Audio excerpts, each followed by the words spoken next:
In this episode, I am joined by Stuart Camps, a 30-year devotee of the American spiritual teacher Adidam, longtime curator of Adidam Zoo, the Fear No More Zoo, and author of Lightning Thunder Cows, a memoir of Stuart's life with his guru. Stuart recalls his upbringing in Papa New Guinea, his later struggles to reintegrate into Australian society, and his lifelong connection with animals. Stuart describes his approach to Adidam and their first meeting, how he became a devotee and zookeeper, and details his master's teachings about animals and natural contemplation. Stuart shares many anecdotes of his personal interactions with Adidam, reflects on the teacher's controversial behaviours and claims, and considers whether Adidam was trapped by his own spiritual community. So without further ado, Stuart Camps. Stuart Camps, welcome to the podcast. Thanks, Stephen. It's good to be here. I'm so delighted to talk with you. After finishing your book, Lightning Thunder Cows, which you kindly sent to me, and wow, that's really quite an incredible book. And I hope to talk about that with you as well as your life today. Right. But two things really. Why did you write this book? And why the title, Lightning Thunder Cows? Okay, well, the title took a while to get to. I had various other titles before I hit that one. But the reason for writing the book was I had spent about 30 years involved with the spiritual teacher Adidam Samraj. Since 1986, I became involved. And in the course of that, most of that time was spent in California, serving at the sanctuary there, and being guided and instructed by him in working with animals. He had developed a zoo. He had initiated or founded a little zoo in 1974, which when I got there, it was 1993. So that's 20 years later, and not a lot had happened in that period of time. I think partly because the right person or people hadn't come along for him to kind of engage with in that way. But I came along, and after a couple of years, I got a lot of training by him, and a lot of instruction, and a lot of criticism, and a lot of praise, and a lot of, just a lot of energy and guidance. There was a lot I had to learn about what he was actually doing there. It wasn't just a little collection of animals at the back of the sanctuary that people could go and enjoy. That's what it sort of looked like and felt like for a long time, but he was waiting, I think, for a moment, at least in time, and maybe I just coincided with that moment. And then he began to talk about it and the depth of it and the esoteric instruction of it, of how to make use of animals in a profound way, and also for them to participate with humans in a more profound way, more real way, not a casual way. So anyway, 25 years later, after being at the sanctuary all that time, I left and came to Australia, where I'm originally from, and I sat down and started writing the book because I wanted to just create a record of what I'd gone through and what he'd developed in concert with me. And so that there was a record of that people could enjoy or benefit from or whatever, or find useful over time. So that's the reason I wrote the book. It was also felt somewhat of a completion of the time that he'd given me and the time I'd been there. And if I just walked away and not said a word about it or written anything down about it, a lot of that I couldn't see the point of doing it that way, of just doing that. So I finally settled on Lightning Thunder Cows, and there's a section in the book that describes it as well, the meaning of the titling. But lightning is essentially referring to the spark of life, and thunder is referring to the kind of the clap of life, the power of life. And then cows, I found that to be apt in this context of the whole book and Adidam's work, where cows is a reference in Sanskrit. they have many, as you probably know, they have many meanings for war, for the word for war, many different phrases and words for war, different kinds of war. And one of them is gavisti, which means the desire for more cows. And that's the reason, one of the reasons for war. And so cows here represents in the context of this book that feeling or that message, that communication, but also all the soft bodies living on the earth, all the non-humans, the humans, the soft bodies, we're the cows, and war is all about that. Anyway, the book's not about war so much though. It's just about the lightning, the thunder, and the soft bodies on the earth, the tissues, and where we're all inhabiting and living and struggling in, and all of that, and contemplating in. So the subtitle of the book is Countering the Myths of Big Death, Big Religion, Big Conflict, and All Other Fearful Big Ideas. So there could be a lot to be said about that, but essentially there's a process within the book which we can get into, which Adidam illuminated for me and guided me to understand more about, that he referred to as natural contemplation. He said the non-humans are participating in natural contemplation more or less in various degrees, depending on circumstances, but more or less consistently. And in that, for them, it's not so much of a practice, but a natural response to being alive and being in a fragile, mortal body. But for us, it has to become a practice because we're removed from that availability, given our minds and everything like that. But the practice of natural contemplation would,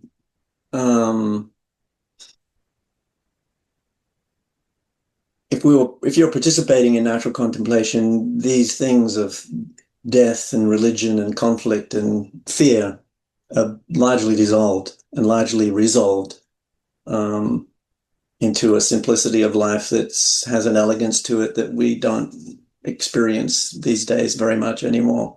So that's the titling of the book, if that's clear enough. Yeah.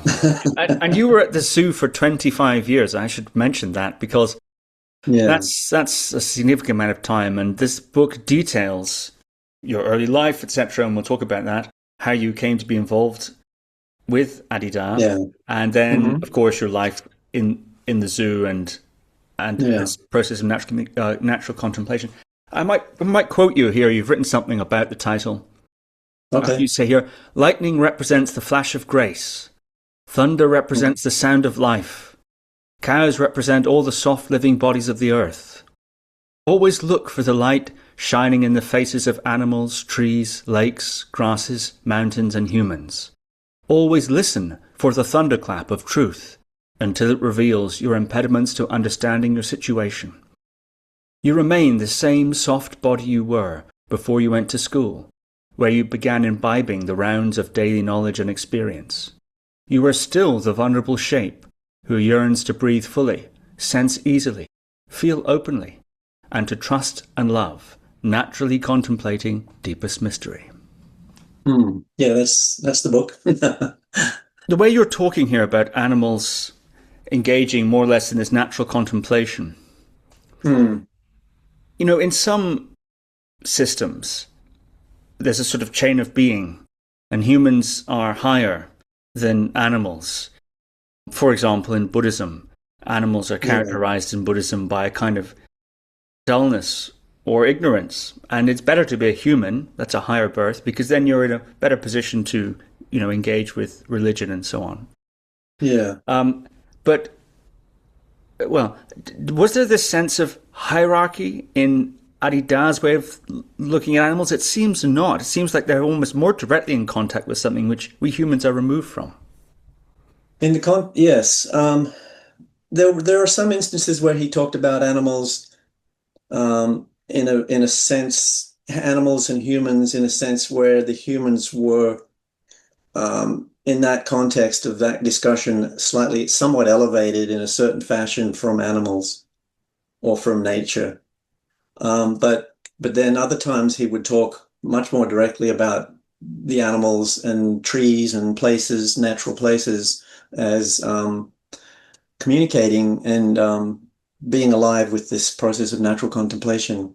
And he's also talked about why they come to be natural contemplatives, why, how they do it, how it occurs, and why it occurs, why it's imperative to them, why it's of great importance to them. Um, and he's also not said a lot, but said a bit, pointing towards some traditional cultures, ancient traditional cultures, that were most likely, from my reckoning of what he said and other things I've come across, uh, living in cultures of natural contemplation as well, before civilization occurred, back in the hunter-gatherer days and so forth, and wherever, obviously human history apparently goes back about 300,000 years. So there's a lot we don't know about, and we don't know what those cultures were like ultimately, but um, so would you like me to say anything more about any of that there?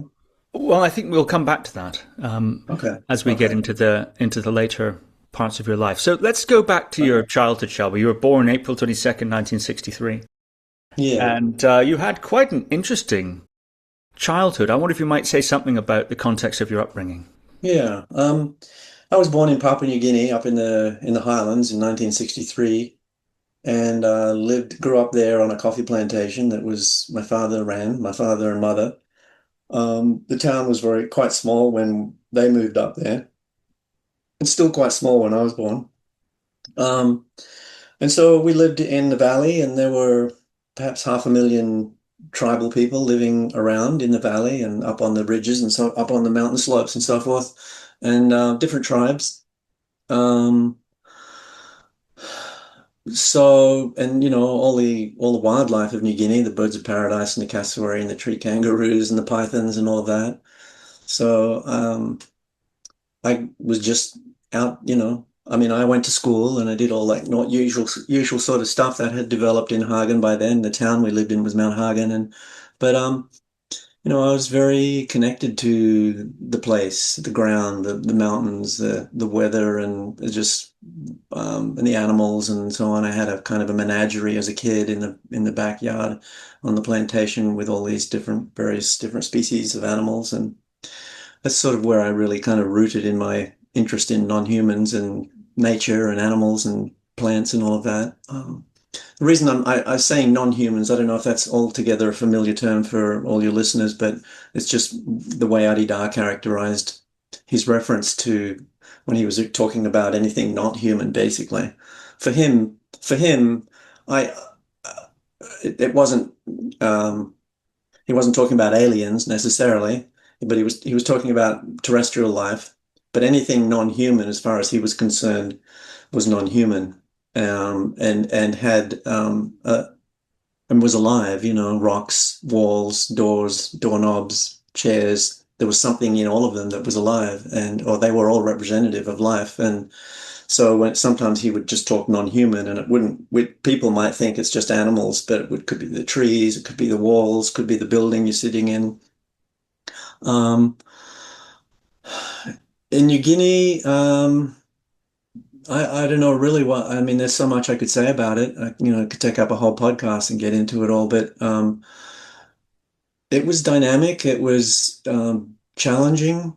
Not so much for me. I was a little white kid, but the life of the native peoples was hard. Um, Particularly, I think in the book I mentioned, I saw as a kid, you'd see different mothers walking around with missing fingers, and those fingers were the number of children or family members they'd lost. They went and cut off a finger each time, and life was short often. And before white man came in with a bit of medicine and so on, it helped extend things. But um, and they were a really happy kind of. My experience of them was they were very happy and usually pretty straight. There were a few charlatans and a few mischief makers and stuff like that around, obviously, but as a culture, they were very straight, and very serious but very funny and humorous, and incredible in the bush. Going up, I went through a phase of period before I left New Guinea when I was a bit older, going up into the mountains every weekend and going with the natives, and met people I knew, and just watching them and observing them, and just so impressed with their ability to be in the bush and navigate and find their way and find food and find water and so on. It was just, that was all very interesting and instructive. Um, yeah. I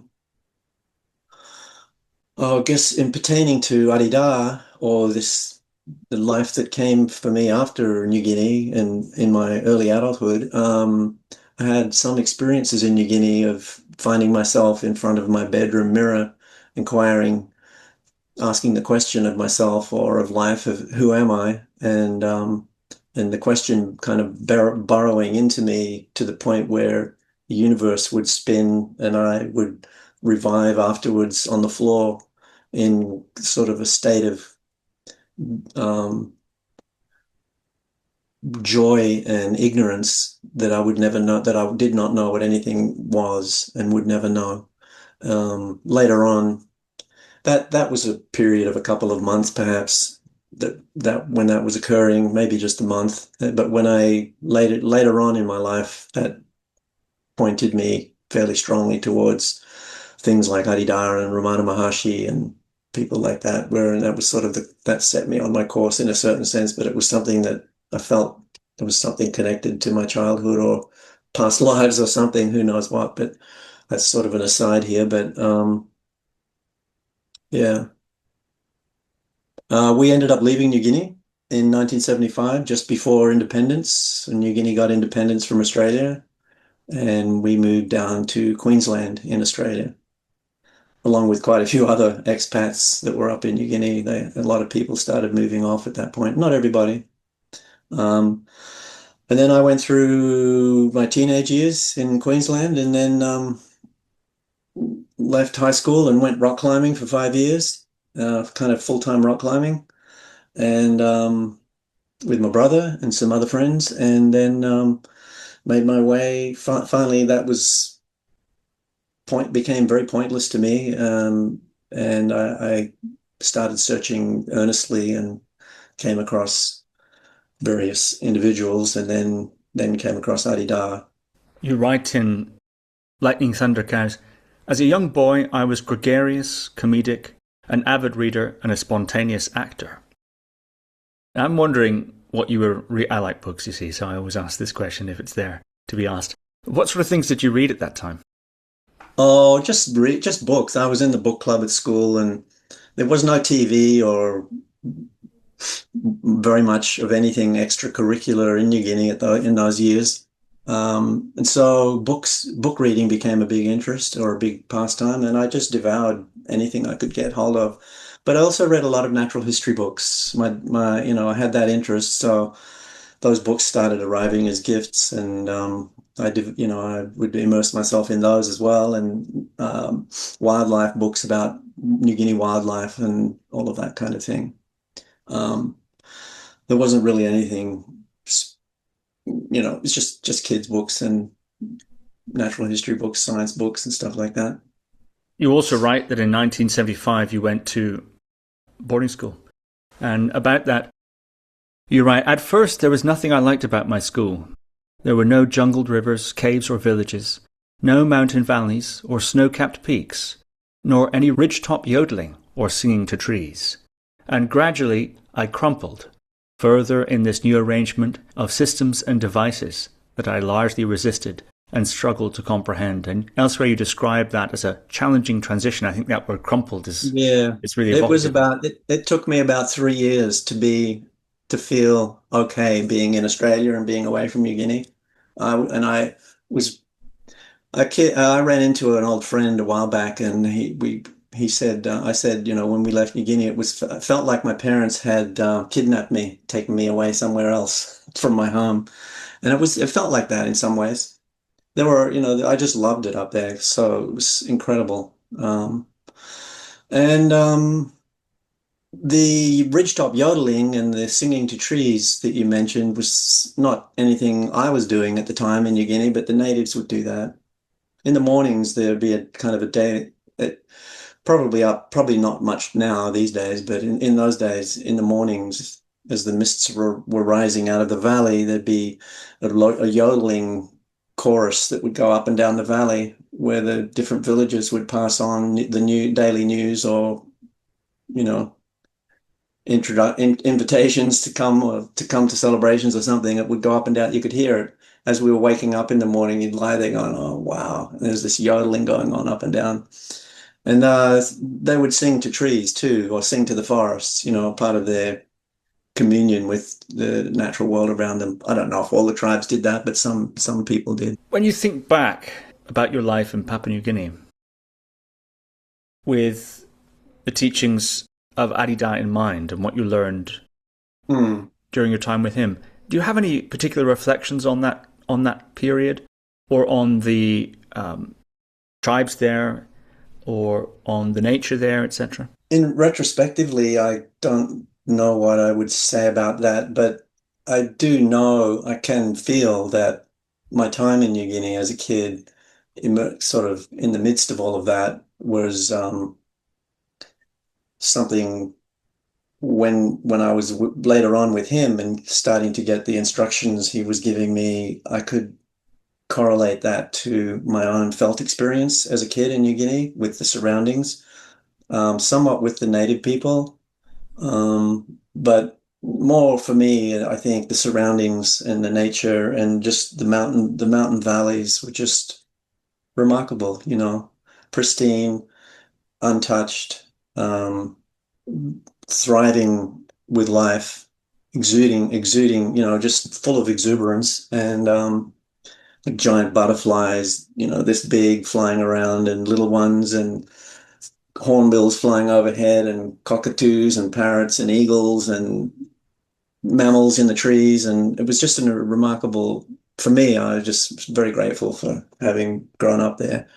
Um, and you know, just the natural, I think I had a fairly uninhibited and natural relationship or connection to animals of all kinds through that.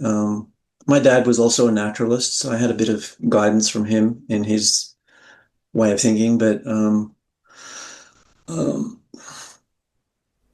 yeah. Mm. You mentioned that around 18 or so, you started reading Ramana Maharshi, Krishnamurti, things like Mm. that, and exploring, you say in the book, diet, yoga, meditation, Mm. this sort of thing, much to the dismay of your family initially. Yeah. Yeah. And then you came across a book, The Eating Gorilla Comes in Peace. Yes.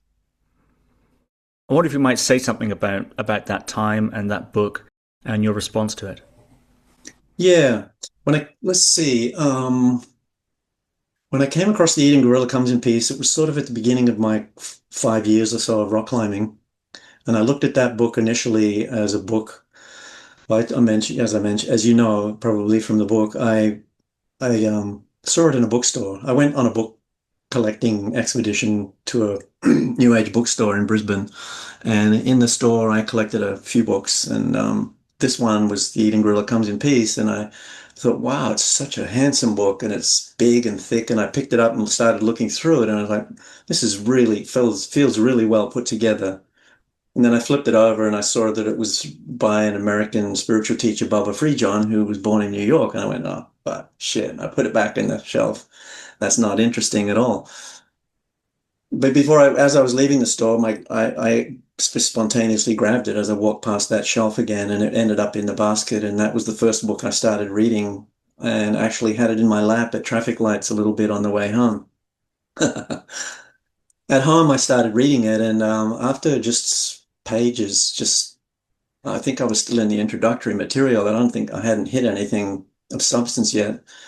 The whole room started shape shifting, and the corners, hard corners of the room started rounding, and I was sort of in this whatever. And I sat up and I said to myself, I like looking at the book, and I go, did I write this book? And the reason I said that was because it was so intimate to me. It was like, I must have written this book. No, I'm only 18. I haven't written a damn book. It was like that. That literally happened. And I'm like, and I went out to my parents and said, hey, this just happened. And they didn't know what to say. And then I went back to my room and I sat down. I thought, I have to find out about who this man is. I get the feeling he knows me. And I get the feeling he knows me better than I know myself. That was my first introduction. It was that simple in a certain way. And then I started making an approach to Adidam, to the community. There was a group in Melbourne, and I got cold feet at a certain point and decided to pull off from that. And that's when I seriously went into rock climbing. That was like, if I'm not going to do this, I'm going to have to do something. And a career in Wall Street's not my thing. So and I liked rock climbing, and I could do that well if I really focus on it. So that's what I did for 5 years. And but part of that really for me, in retrospect, is that climbing adventure was really just a stopgap. It was like I was putting in a wall. I was putting in a stopgap. I didn't want to go and get involved with Adidam. There was something primal about it that's like, I don't want to do that. That's going to be dangerous, or I don't know what it was, but it wasn't even thought about so much. But later on, I realized, and when rock climbing finally hit its end point for me, that's sort of when I spiraled for a little while, and then through that, found my way to approaching Adidar again, and that was 5 years later. Um,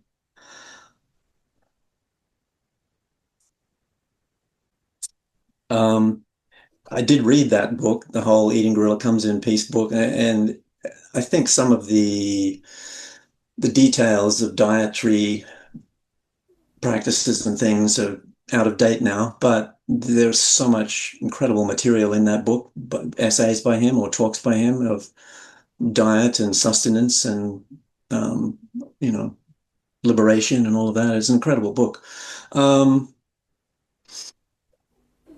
yeah, so eventually that all changed, and I went and got involved in the group. But even that was even in the course of doing that, I making my second approach. I had a lot of his books initially in those early back years ago, and I didn't just buy that one book. I went back and bought many more of all of his books I could get hold of. So I had a bit of a stack there, and as my return my interest in him returned, I pulled the books out again. And I pulled one of the books out. I remember this particular day. It was very early on in this reapproach. I pulled a book out, I sat down, I started reading through it, and reading what he says, and I went, shit, this guy wants to destroy me. That was sort of my response. It's like, he isn't interested in me, Stuart. He's interested in liberating this contraction that exhibits itself as Stuart. And I'm not wanting that. I'm not ready for that. That's just too far along the way. But I could feel that was where he was. And so I got that book, all the books, put them in a couple of boxes and double taped them and put them in the cupboard in the spare room and stayed away from them for about a month. But I finally made my way back to them. And yeah, I just wasn't ready for him. And, I think I mentioned in the book, I was at one point, I went looking for a teacher other than him because he was starting to draw me. And I was like, no way, I don't want to be there. I don't want to get involved in that whole thing. And I went and found a book in a bookstore, and it was Satya Sai Baba. And I'm like holding the book up photo, and I'm like, give me a connection. I want to get away from crazy Da. And while I'm doing that, while that's occurring, suddenly this waterfall or whatever of blissful energy, a column comes down over me, and I'm standing there. I know it's him somehow, Adida, and I start tearing a little bit, and I'm um, and I think I whispered in the store, I said, "You can do this? You're all the way in Fiji and you can do this?" And it was almost like I mentioned in the book, it was like he put his hand on my head and said, "Don't you know me already?" So I put Satyasai Baba's book back and went home and started like, I've got to go now. And so, but it was, as you remember in the book, there was several years or a couple of years of me being very wishy-washy and ambivalent about the whole thing and the commitment and the responsibility I felt he required or expected. And, I'd just been a rock climbing bum for 5 years and hadn't really developed much sense of responsibility apart from staying alive on the cliffs. And so what he was asking for me was quite a big ask in that moment, it felt like. So, but over the years that changed and I got more involved, and I went through another phase of that when I went to the Mountain of Attention and started with the zoo. There were a couple of years there where I was in a foreign country and there were quite a lot of things I wasn't happy about, and I wanted to leave there pretty much all the time for a couple of years. But it all broke, and and ended up after that broke. Then I could feel he started taking me much more seriously, and then kind of the beginning of he started talking about the more serious aspects of the zoo and what he wanted to see develop there and how he wanted the place to be used and so on. Up until then, my first couple of years there, I think he was just watching me and waiting and seeing what I would do. Whether I would stay in place long and, become locked in enough that he could start doing something with me. Yeah. There's a passage in the book that I hope you might comment on. It's to do with this period of time. You said, "I packed my rucksack and climbed aboard a bus to follow modern highways over ancient landscapes to Melbourne. My mother was supportive, but my father was confounded, upset and angry. De Free John did indeed mean business. I had to demonstrate my readiness to be a part of things. I first needed to hold a steady job, save some money, and functionally determine why I was afraid of girls and responsibility. I had to study, meditate, put out energy, serve, be ordinary, and basically rejoin the human race. And within these ordinary life-level demands, I quickly encountered further resistance in myself." So there's a lot in there that is quite evocative, but also a bit puzzling. Can you expand a little bit on this? It seems to be some sort of requirement here that you sensed you had to meet.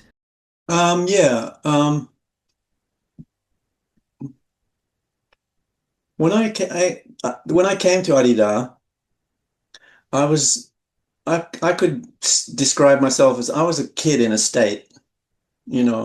I was I won't go into it all, but there was some trauma and nothing really like some people have way more trauma than me, but there was the trauma, there was I was insecure, I was shy, I was ambivalent. I didn't have a lot of confidence in the world, in my interactions in the world. In the bush, I was good. But coming out into the world, it was like, holy shit. And the reason I didn't have I didn't have a grounding because I was in resistance to it. When I moved to Australia, went to boarding school, one of the things that I had to encounter in myself was a tremendous reaction to being in Australia, to being in a civilized situation, to being in a boarding school of whatever it was, 600 boys or something. And, the music, all the other kids were into all sorts of stuff that I didn't really have any connection to, rock and roll and whatever else. And so I was in a very difficult, that kind of presaged a whole trove of me struggling in Australia. And my older brother died and different things like that occurred. And and then I left high school and didn't know what I wanted to do and ended up going rock climbing, like I mentioned. And I didn't really find a place. I didn't really have a place for myself. I couldn't see a place for myself in the world. Obviously my friends, and they all went off and joined the Air Force or joined, started businesses or whatever they did, I was like, none of that works for me. And remember saying to my dad, he said, why don't you just go and do something? And I said, I want to find the truth first.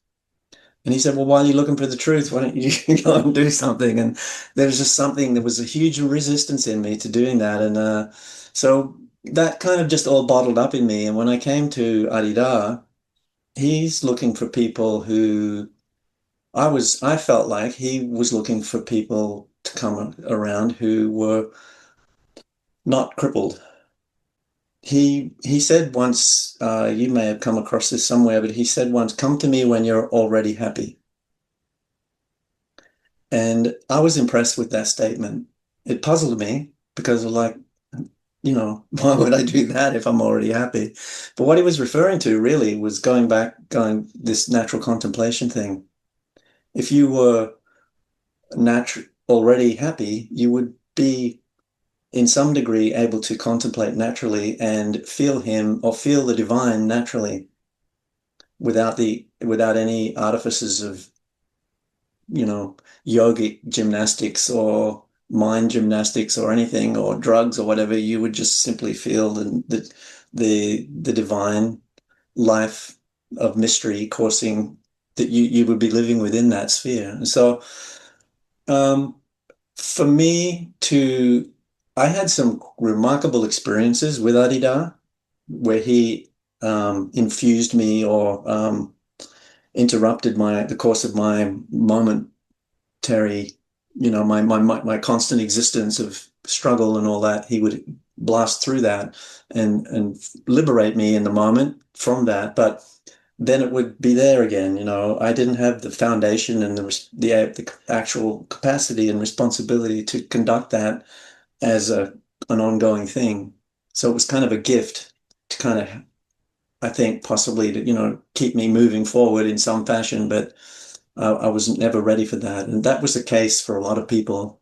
But he talked about coming into the West and working in the West and how that was sort of a ridiculous, foolish thing that he did, because the West was so unavailable to a real spiritual process, the West in general, and he said if he had gone and settled in India and done something there, sadhus and others would have come out of the mountains and they would have connected with him in different ways. And or if he even talked about the Australian Aborigines. He said one day he was talking about them and said, I think some of them, he said, talking about these days, because things have changed these days, but he said, I think some of them could still know who I am. And so that's a very far cry from most Western people who are all jammed up, So that was sort of the moment there when I was approaching him where I felt the crisis. I felt a bit of a crisis around that, how unprepared I was to to make use of what he was offering. And I, in that too, I felt threatened as an ego, as a vulnerable ego. I felt threatened, and I took off. I took off again for 6 months. I went away for, but I knew I was coming back. I just was like, I've got to get away. I'm not quite ready for this. I've got to go get a few more basics in place or something. Then I'll come back, which I did. Yeah. Is that clear? Does that make that any clearer? Yeah, yeah, it does. It's interesting. You're talking about the approach, Yeah. and you're talking about he's drawing you, Yeah. etc. And it seems that the sadhana, if you will, as a practice of that relationship, began before you'd met him, actually, and you're already having a sense of certain things that you needed to do and work on and arrange and so on within yourself, even to prepare for that first meeting. Yeah, definitely. Definitely. When I got involved, well, no, that's not quite true. I could backtrack a little bit if you're okay with that. Of course. So I gave up rock climbing. It became very empty to me, and I spiraled into a kind of a difficult place for a few months. And after I was recovering from that, I went out to my sister's place, which was out in central West Queensland near the deserts, not quite the full desert, but pretty close. And I spent a week or so out there with her and her husband at the time. And anyway, one day a storm came over her house. It was a storm that just kind of had a cloud above it and a sheet of rain that came down right under the cloud, and it was moving across the plains like a monster. And it came right over the house and threw the windows and doors open, and there was water everywhere in the house. We started mopping up afterwards, and I just think that storm had something to do with this next thing that occurred for me, which was it felt like it was coming up out of the earth. This again, like, who am I? And I entered into there was about a month period where I was inquiring, who am I? Constantly. It was like a little machine in me. I couldn't really switch it off. And half a dozen times through the day, I'd exit this awareness and and be seated in another awareness that was later on I thought might have been the witness consciousness. I don't or some version of it. And so that was and as that started occurring, I would go into these states and then come back out of them and sit there and going, oh, I think this has got something to do with that Darfree John guy. Because I hadn't quite formally gotten involved yet. This was just prior. And when I got back to the Gold Coast, where I was really living, not visiting my sister, I made a phone call to Melbourne and to the group, to the community, to the group there, and I found out on the day I called, it was Adidam's birthday, and they made a big deal about that. Oh, you're calling on the birthday, that's a big deal. But that didn't matter to me so much. But I went down, and that next weekend I got in a bus and went down. They had some kind of an event, and I went into the event. It was fine. Somebody billeted me. I stayed with somebody there, and I went along to the event. And at one part of the event, they put on a video of Adidam um, from some old footage, and he was laughing, and his face kind of filled the screen, and his throat was like cheeks and throat, and he's laughing crazy, like so free. And I'm like, holy shit, this scares the shit out of me. This guy's too free, like it's just too full on. And I tried to laugh a little bit, and when I left, um, where am I going with this? Um, it was just more of that like sense of something. I'm being drawn into a hurricane, and I'm not ready. Um, so years go by, and finally I go to Fiji, and I went on one retreat one year. He was away in California, I think, and I didn't see him that time. And then I went the next year. He was away again, but he came while I was there, and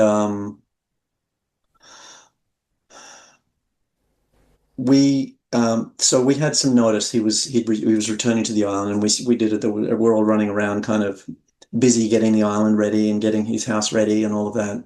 Because he'd been gone. I think he'd been gone probably several months, and 6 or 7 months, maybe even, or 6 months or so. But so the day arrives, and the schooner or the yacht has arrived outside the reef, and we all head down to the beach to greet him, and he climbs into the group of people out at the yacht climb into a little dinghy thing, and they start motorboating across the lagoon. And when I arrived at the beach, and everyone was sitting there, and some people had their hands up like this, sort of in reception of him, and I probably did that too. And as I mentioned in the book, I suddenly felt completely disconnected from this whole group and from Adidam. And I'm sitting there going, like I'm looking along the beach like this, these crazy people sitting on a beach in the middle of the tropics in Fiji. And there's this man coming across who's a big deal for them. And I'm thinking, what the hell am I involved in here? This mad little cult in the middle of the Fijian Ocean. And they're all like adulating this portly American guy. And it was like, what if what if this is just a big fake? I'm going to find out in a minute. I was certain that I would find out when he came in on the boat to the beach that I would realize he was just an American slob. That was my mood, you know, and I was cranky. And I was thinking, as soon as this event's over, I'm packing my bag and I'm getting on another boat. I'm getting out of here as fast as I can. So that's all going on in my head, and I'm like, it's torturous in a way. And then he crossing the lagoon, somebody in the boat takes their hat off, and it was him. He had a bald head at the time, and there's a bald head. As soon as I saw that bald head, um, it was like a force field from outer space enveloped me, just took over everything. Not me, just everything was, everything was dissolved.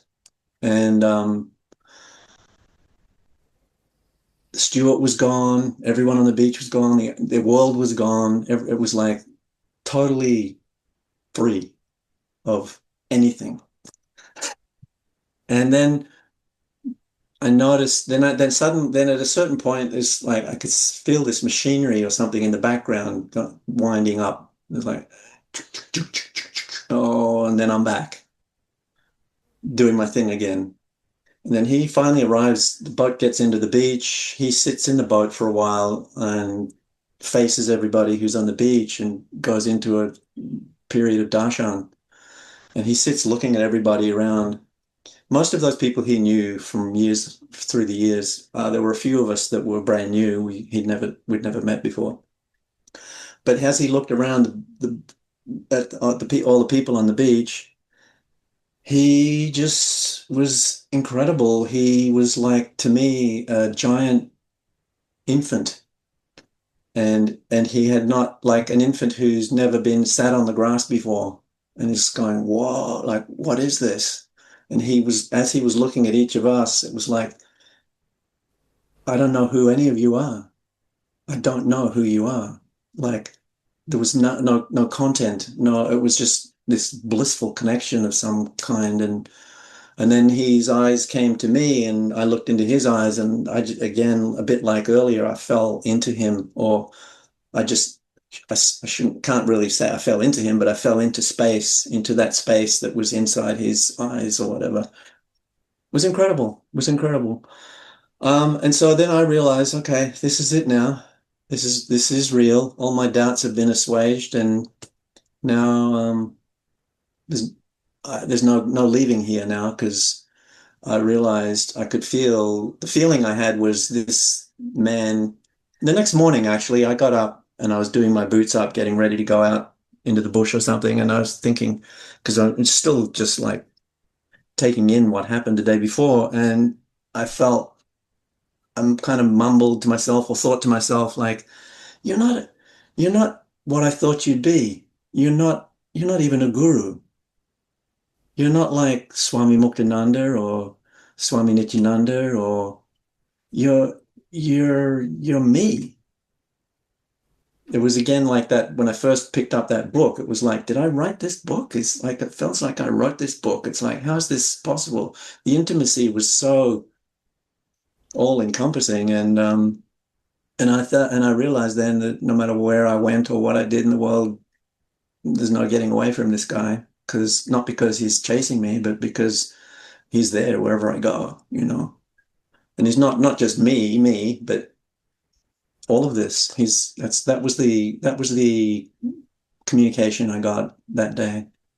So yeah, then I ended up in California a few years later, um, involved with the animals and all of that. How do you understand who Adidam was? And how did that understanding change? I mean, we can read about his biography, for example, in the various different editions of The Knee of Listening, his main biographical work. And of course, there are many other places one can read about that too. What's your understanding of him, how he came to be who he is, and how your understanding changed about that over time? Well, my understanding about that is changing all the time. I would have to say. I could say it's deepening all the time, but maybe that's not the right word, but it's changing all the time. It's growing. Um, when I came along, even though I had all those sort of intuitions and things, the baseline was that he was a guru, like in the traditions, um, more or less, um, a great guru, and he obviously demonstrated a lot of cities and things at different times. But the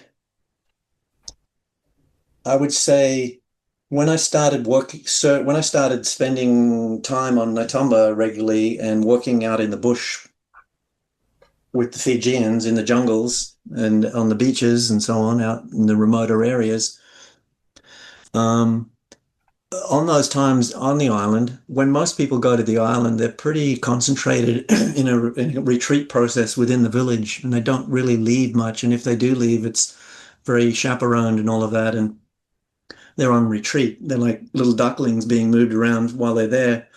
I had a bush knife and I'd go off with the Fijians every day. And I'd come in occasionally, a couple of times a week, maybe for afternoon a darshan in the afternoon with Adidam.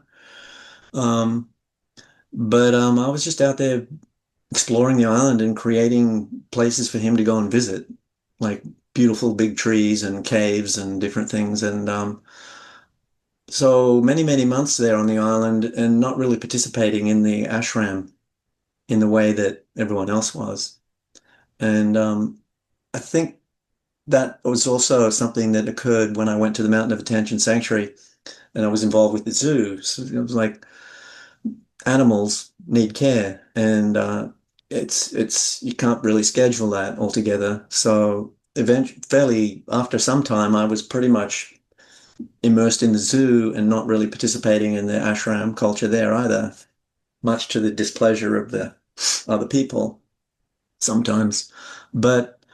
And in the course of that, I would interact with Adida around the animals in the zoo. And after I'd been there a few years, after I'd been there a year and a half, no, 2.5 years, he came to the Mountain of Attention and he pretty much stayed there. He left a little bit here and there, but he was pretty much there, resident at the Mountain of Attention for about 10 years. And so, through those 10 years, I had quite a bit of contact with him in the context of the animals, not really anything else, not in the context of my practice or, being on retreats or anything like that, but just animal service and instruction and all of that. And I started gradually getting a different sense of him than my friends or some of my friends, and part of that was around the religious side of things, and so the emphasis I was involved with, or the focus I was involved with, was these animals who he was talking to me about and instructing me and guiding me in understanding and participating with them in the naturally contemplative mode, so to speak. And so, he talked about non-humans being having this natural contemplative capacity based on it's not contemplation like, oh, I'm going to sit and contemplate the beautiful pond that's out in front of me and the water lilies and stuff like that and have a nice contemplative afternoon. He's talking, obviously English language is probably pretty limited to describe a lot of things, but he just settled on natural contemplation for this process that the animals engage in. And it occurs because it's something they do. He said they're urgent with it because they feel themselves more or less as part of the food chain. They're in a body, they know its time is limited, and they know that somebody is going to come along and eat them probably and it could be right now, or it could be right now. And they don't have the imagination and the exaggerated thought forms and thought processes to conjure a putting off of that, or a holiday from that, or an escape from that. They're like, it's happening, and there's no getting away from this. There's no hiding. Um, Ultimately, there's none of that. And in that in that mode and without all of the armoring of mind and emotion and all of that, they have the ability to feel the fear that's coming up. The fear, the animal body has fear when it thinks it might be threatened. And there's moments of acute fear, and they respond, and then if they survive, they're okay and they chill out again. But they have the capacity to feel the fear fully, he said, and feel through the fear into divine awareness. And he said in that process, he said at one point, he said the non-humans, given what I just described, the non-humans are almost free. He said they're not necessarily entirely free, but they're almost free, and they're readily participating in divine awareness. And then there are some are fully become fully free. And he said they don't have to go through, because of their natural capabilities and inclinations and whatever, they don't have to go through the course of practice that he'd prescribed for humans, or the course of practice that another teacher might prescribe for humans. They don't need to do that. It's much more immediate for them in a certain sense. He talked about that the purpose of the Fear No More Zoo was to create a circumstance there where people could go and spend time with the animals using his instruction and see and feel their process. And he said, go do like they do, and I feel like that earlier I mentioned, come to me when you're already happy. That's sort of what he felt, I think, with all the animals around him that he had contact with and so on, because they came to him just completely available. And but going back to your question, I don't think the animals saw him as their guru. I don't think they saw him as God. I don't think they saw him as Adidam. They saw, when they encountered him, they encountered a living presence that was free, open, and they could connect. And it was like in person instead of in nature. It was like there's a human being that's actually embodying that, and that's pretty cool, and we like that. Like as the non-humans, the animals, they don't read books, they don't have temples, nobody's telling them what to do. No one's disciplining them if they don't do it, except they might get eaten more quickly. Or doesn't matter, they're going to get eaten anyway. But, so starting to see all of that, I started shifting in my ideas or my relationship to how I saw the human population was relating to him. And I started kind of letting go of a lot of that stuff that I had been involved in too, because that's what was given when I came in. I started dropping all of that, and I just started trying to find and finding to do by degrees a more direct, simpler relationship with him, as the mystery, as more what I felt the animals were perceiving, the natural mystery of life. The free space of life, or whatever, words are pretty bad, but I have and subsequently, and probably more so since leaving the community, my sense of Adida has changed again and again and again, and evolving. And there's a lot I could say about that, perhaps, but if you're interested, but I'm interested. okay. Let me see. Throughout his life, he did and said a lot of weird stuff, crazy stuff, challenging stuff, controversial somewhat. Maybe not as controversial as some others, but something, And I'm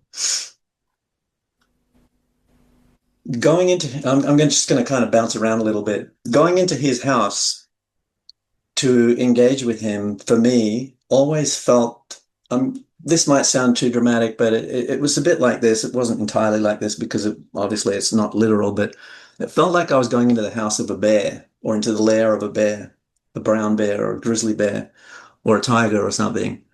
And if I didn't do everything correctly, I might not come out. And then obviously that was never going to happen, but that's how it felt. It felt so serious to me to go in and be around him. And yet he was so light and funny sometimes and everything else, but it was like, this is serious stuff. And for me, it was very serious stuff. And there were a lot of light moments and stuff like that too. But um, I,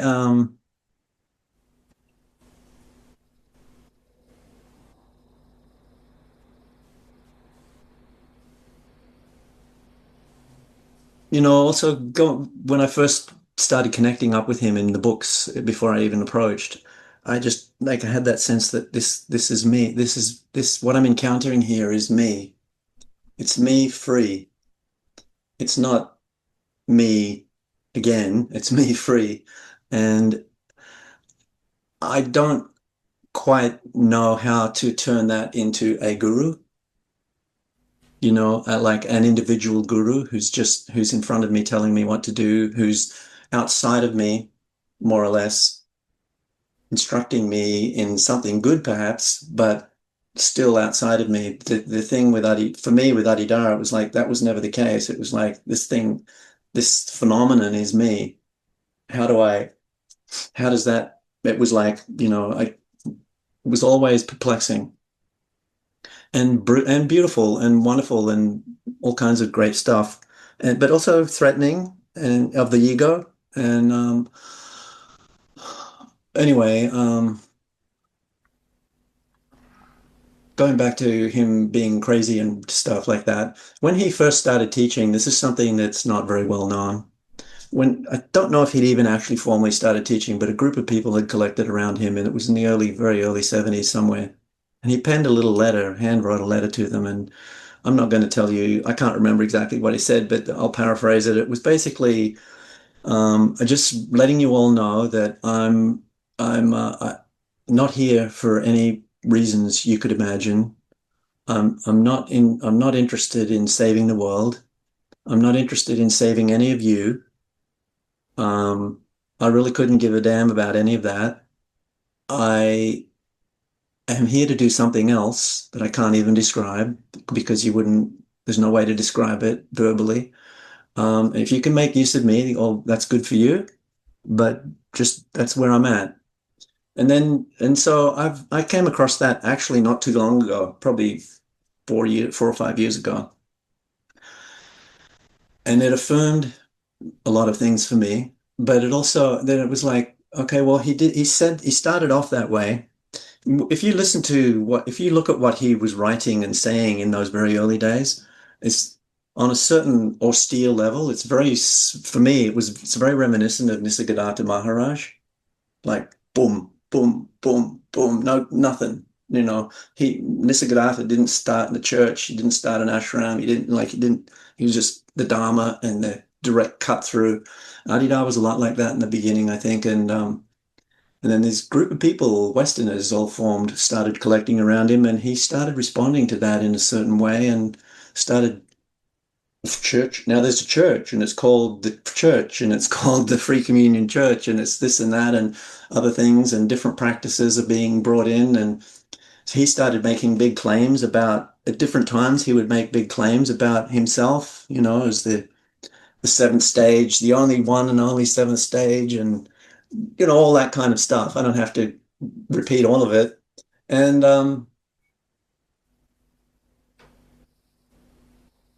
I never really took it seriously altogether.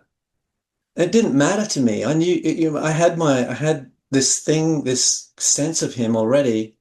All that other stuff was kind of like, I would just be like, what are you bothering with that for? Like, let's just but he went on and he'd build it and grow it, and he would criticize it because of the cultic tendencies that people would bring to it, but then he would sort of fan the flames of it again, and it was like this back and forth thing, and it was kind of maddening. And are you aware, are you familiar with 1986 when he went into the sannyas period? Yeah. So at the end of that sannyas period, he said, "This is the end of my crazy wise work. There's no more, I'm just now the serious one-pointed Paramahansa." What, to me, that was him, in retrospect, that was him embracing the whole sannyas Hindu tradition and embodying it and um, infusing it in some way and maybe purifying it in some way. I couldn't speak to that, but um, he went that sannyas period. That's when I came into the community after my experiences in the desert of those witness consciousness type things. I showed up in Melbourne, and I got drawn because of that out there in the desert. They had me become a level 6 practitioner, like a witness consciousness practitioner applicant or something like that. They did that for a couple of months, and then Adidam was in Holland, and he came out one day he called a gathering, and he came into the gathering not dressed in orange now. I think he was in purple or something. I don't remember.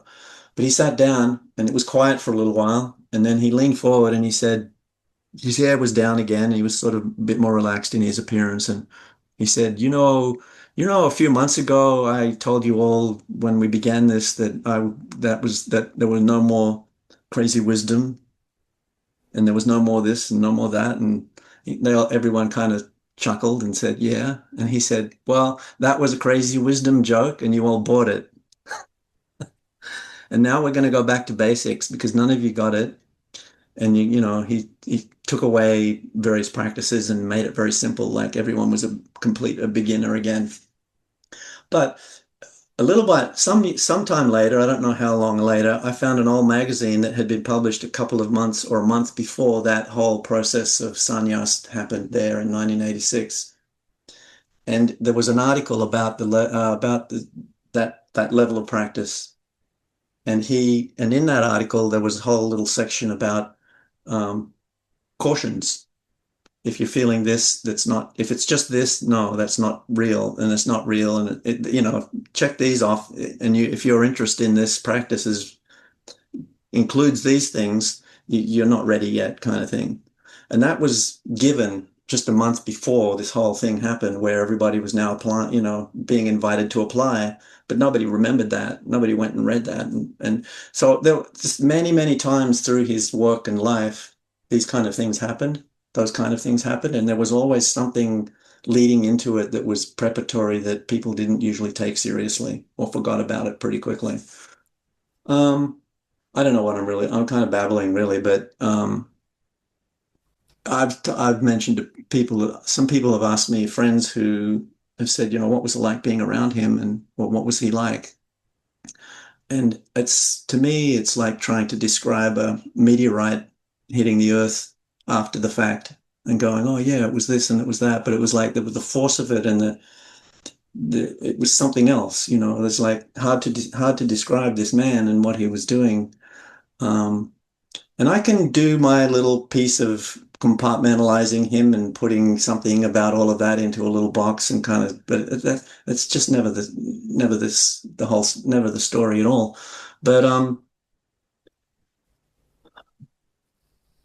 I came across Meher Baba as well. Meher Baba, I'm sure you know quite a bit about him. He was another great teacher who made a lot of pronouncements about his work in the world and his position, his status as the avatar, I don't know exactly, but the avatar of the ages and all of that, and made lots of pronouncements and bold claims and so forth.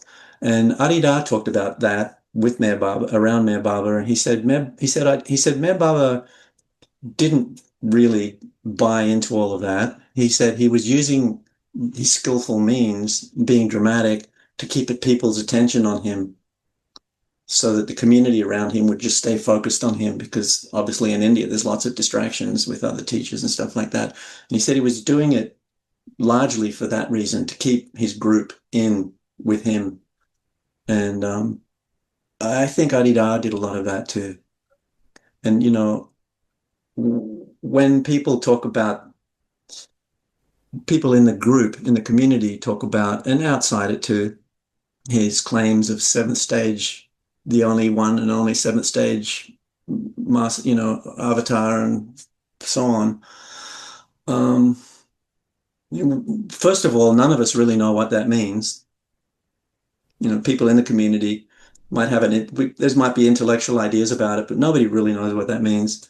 But they kind of add on it like they do, or like they know what it's all about and it's part of them or something. But um, really, when he's talking that way, that's the way he talked. He was never referring to himself as like you or I would, like I'm a seventh stage realizer, um, or I'm God or whatever. In my sense of it was that his sense of that statement was he said, I am you. So when he says, I am God, he's saying you're God. When I'm the divine, you're the divine. He said once, he said, I look into your eyes and all I see is God. But I notice that you don't see that in yourselves. So I have no choice but to try to help you see that.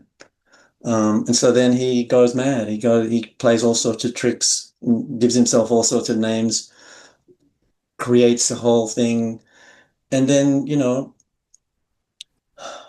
also I'm kind of perplexed on some level that he passed away and the community seems to be fading away at the moment anyway. It's struggling. I'm going to have to plug my computer in. For some reason it wasn't in.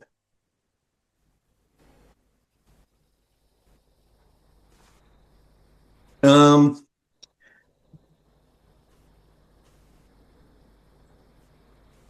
and I don't really know, I can't really tell you why he came here and why he came to live,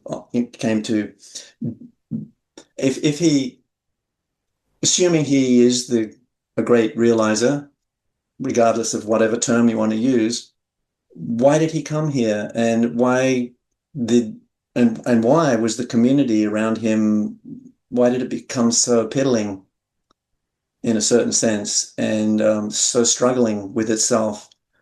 Why didn't, questions like why didn't he leave more mature people in charge or lay it out better so that it would be something successful?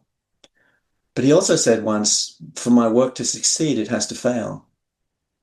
So there's these kind of things too, where you go, well, yeah, he wanted a great big worldwide thing happening at one point. He was talking a lot about it, and we're all getting flack for it, but then it just was never going to happen. It was obvious. He said another thing to me once. Am I going on rambling too crazy, silly? Oh, this is great. He said another thing once that I really loved. In the course of we all were gathered into a room to hear this letter from him. And in the letter, there was a paragraph. I don't remember the whole letter, but there was a paragraph that I never forgot where um, he said, the outreach of the outreach that you guys are trying to do for my work, they call it the mission. He said, it's a stupor. And then he went on and reminded us about Milarepa's stupa. I mean, the stupas that Milarepa was building for Mapa. And he basically suggested that this work that he had us doing, this service, this impossible task, basically, was of convincing the world or, people out and around that getting involved with Adidam was a good idea. It was sort of an impossible task. If you weren't already drawn somehow, there was no way someone was going to talk you into this thing. Once you heard a bit about it, it'd be like, forget about it. But it was a stupor, I think it was just to break us to, it was just to keep undermining all of our inclinations to ego. He was working on our egos and all of our tendencies and patterns and stuff like that. And so, that's again, all of the claims and things that I think that he made, I think they were all just theater. And it's really easy for people to take a lot of them, or the ones we like, or whatever, seriously, and then found another church on the basis of them, or whatever, and disregard really what he was really trying to do. And uh, I feel really strongly connected to him now still. Um, I sort of have a secondary teacher now to Nisargadatta Maharaj. I really, really resonate with him and what he says, and I've really benefited. And I found his teachings to illuminate more my sense of Adidam. Um, although they're very different in some ways, but I think there's a core that's very similar. Um,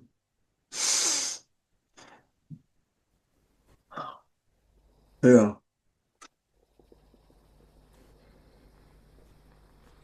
You know, when I think about devotee, Hmm. devotee or disciple wants to be close to the guru Yeah. and wants FaceTime, if I can use that term, face to Yeah. face, or at least near as possible. Yeah. And any Hmm. personal contact at all is often infused with a lot of meaning by the devotee. I mean, devotee here is a general category of devotee to Yeah. to Yeah. any master. And Yeah. you had a great deal of contact with Adidam, a great deal, probably more than many of the devotees who are involved in more of the religious side, should we say. You've talked about your life being almost parallel to the community, going out with the Fijians, making tracks and trails, or later on working with the animals and so on. But Yeah. in both of those roles, particularly the second role, you had a lot of contact with Adidam. And as you say, it wasn't Hmm. really about your practice, it was about the animals. So I imagine that would give you a rather different Yeah. perspective. What Yeah. That's where sort of, it's. Go ahead. well, what sort of things did he tell you about the animals? What sort of conversations did you have with him? And what was the different perspective that you gained that those other, if you want, more religious devotees might have missed? Like, I guess the fundamental thing is he said at one point, in Fiji, when he was in Fiji at one point, he talked about the parrots that he had and the iguanas that were there. And he said, I much prefer spending time with the iguanas and the parrots than all you guys, because they're available. They're responsive and they're available. And it's like that. It's like, and with you guys, I've got to deal with all of your junk, you know, and that's hard work sometimes, depending on who and what's going on. But like the natural contemplative quality of animals is something they arrive at without, like I mentioned earlier, without books, without teachings, without ancient cultures, without, it's in the moment. It's in the moment. And there's no, you know, praising Aridar and all the kind of verbal stuff that people might get into. There's no acknowledgement of him as some great divine being. There's no acknowledgement of him as anything like that. It's just pure mystery, pure life, pure feeling without limitation. And, going, and then that's his relationship with animals, somewhat briefly described, but then then there's us, and we we come at him with we showed up with basically we show up with resistance and demand. can you realize, can you awaken me? Can you heal me? Can you fix me? Can you make me feel better? Can I get, you know, um, and that's all complicated because that's all coming out of all sorts of other complications that are deeper down in our bellies and nervous systems and chemistries and psychologies and karmas and stuff like that. And in our and just in our Western society too. The Western society is a bunch of people who everybody's the center of everything, and whereas even in, in native societies and Middle Eastern or Eastern societies, India, it's more of a it's not quite that way, except where it's become that way. But those people have a much more, you walk around India, they understand the devotional relationship. They understand the mystery all around them on some level, different degrees. And um, I was dealing with hardcore middle class Western people who had a lot of demands. Showed up. I showed up. What are you going to do for me, kind of thing? And if not, I'm leaving. Thanks a lot. Or you've been offensive to me. That's not what we do. That's not cool. That's what the guru will do. And Westerners don't have much appreciation for the offensiveness of a guru. Adidam said if we were in India or whatever in the 300 years ago, I'd be throwing stones and hitting you guys with sticks. You're pissing me off, but I can't do any of that here.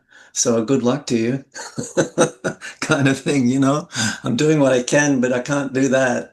And so he would often verbalize that as rocks and sticks too. And that was harsh enough. That was difficult enough. But also, one time, okay, I'll tell you this little story just as an illustrative, I suppose. A camel died. A young camel died. We had this big herd of camels, and one little Montana lily slipped and fell on a slope, and her rib was broken and punctured a lung. And so, I had to write a letter. Adidam was in Fiji, so I wrote to him and told him about it. And the people on the island that received the note were very concerned about delivering it to him because they didn't want to be in the crossfires. So finally, one lady went in, and oh, was it? No, no, no, no, no. Two men went in, two doctors, I think they were, two of the doctors, and they went in, and he looked up, and they said when he looked up, he knew something was wrong. Obviously, the way they came in the door and all that. That's no surprise, probably. And then they said, beloved, Stuart's written us a letter, and one of the young camels has died. And before they could say any more than that, they called me on the phone afterwards to tell me. They said he roared to the point where the rafters in the thatched roof vibrated and coconut dust came down on them, and the blood veins stood out on his throat, and what he said was fuck you a couple of times, several times. And then they tried to kind of smooth it over, and he said bullshit. He said something like, they said it was a freak accident. And he said, bullshit. You're trying to pull the wool over my eyes again. The only freaks is that guy back there taking care of those animals. That was me. And they were concerned. They're like, we don't want you to get this in a letter, because they were concerned that I would flip out. So they called me and told me, and I was waiting for the little the punchline kind of thing. And it came, and I just was like, and the way it came in, that shout, shared, like relayed by them, it was like a megaphone or something. The quality of it contacted me and went through me and kept expanding out into infinity behind me.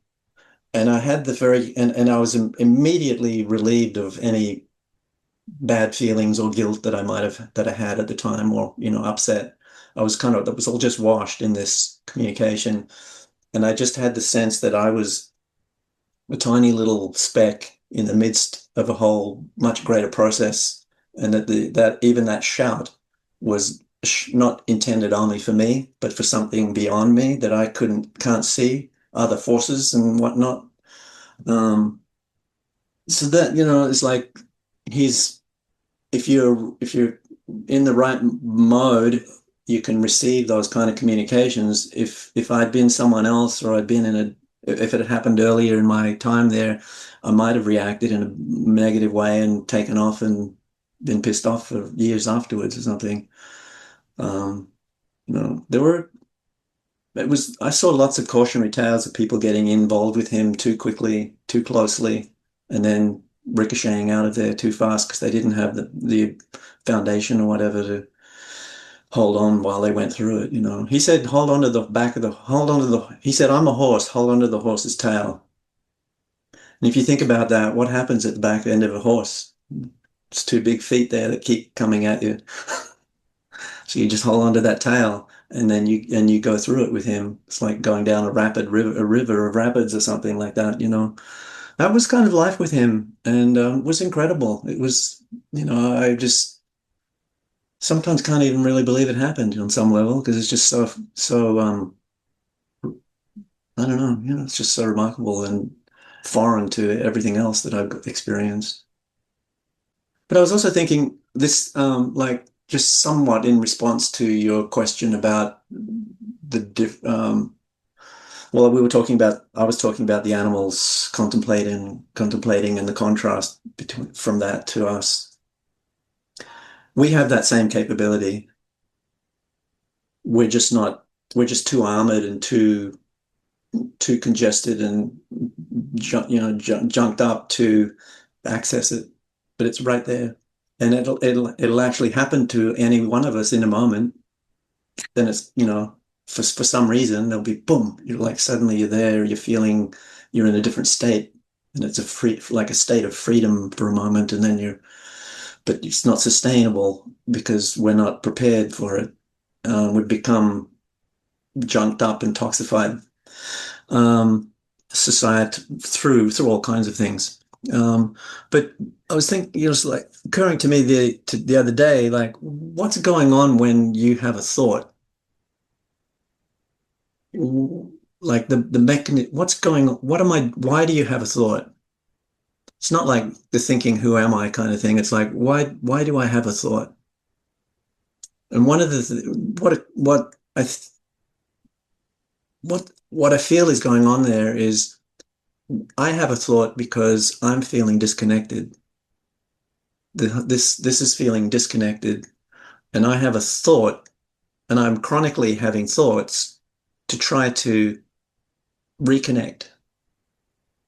I'm looking for a solution, and that solution is that connection, but the thought can't create that. But my maladaptation as a human being in this vehicle, um, because I'm maladapted as a human being in this vehicle, the only mechanism I have to try to solve that is to think something. I want to think my way out of it. So thinking is an indicator that we're not connected. Because once you're connected, it's not that you wouldn't think, but you'd be thinking differently, and you would be thinking more slowly or simply and elegantly, and not thinking from fear. Because if I'm not connected and I'm wanting to be connected, I'm afraid. There's fear in there, and that's that chronic fear that, like I talked about, the animals have that very acute fear, and they have a mechanism in their lives to respond to that. We have a chronic. Most humans today have this chronic fear, subliminal. Sometimes it's more exaggerated, or often it's more exaggerated, but there's no solution to that through thinking. But we keep thinking, and we keep thinking, we keep hoping, and we keep, searching. And um,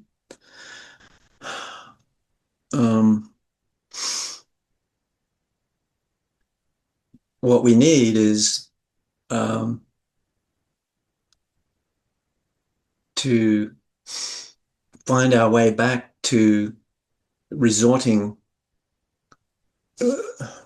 I don't know. I don't know. I don't even know how that can be resolved, to be honest, in terms of, in my own case, I do.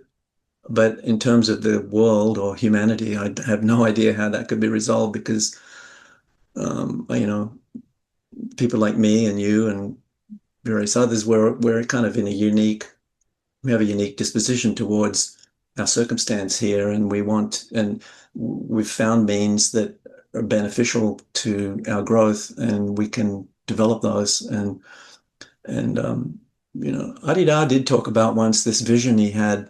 He said there could be a oh no, that doesn't matter. That's too hypothetical. Forget about it.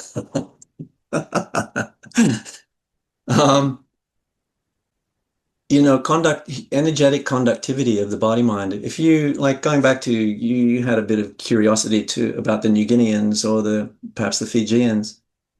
If you go hang out with them or similar type people, Samoans and Maoris and whatever, they generally have a stronger navel, a stronger energetic conductivity in their body that they're not even engaging in. It's just happening, and it's cultural and it's informed by their culture, but it's also just the way they live and the way they think or don't think. And in New Guinea once I said to a bloke, a man, I said, how old are you? And he said, oh, I'm 30 or 40. I said, what? I was fishing for an explanation, or a clarification. And he went, yeah. He said, when the Queen visited, I was 20 or 30.